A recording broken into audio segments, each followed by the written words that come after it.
ginadayag Kapitulo 12 ang hidid dinhi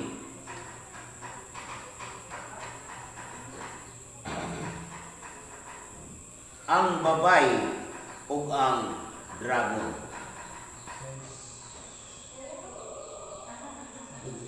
Ug sa kalangitan dihay nagpakita nga usa ka dakong talimad-on.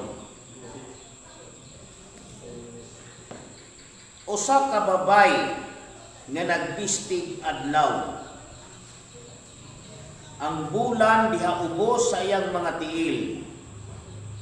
O sa iyang ulo dihay usa ka purong-purong nga mga bituon nga napulog duha sa buok.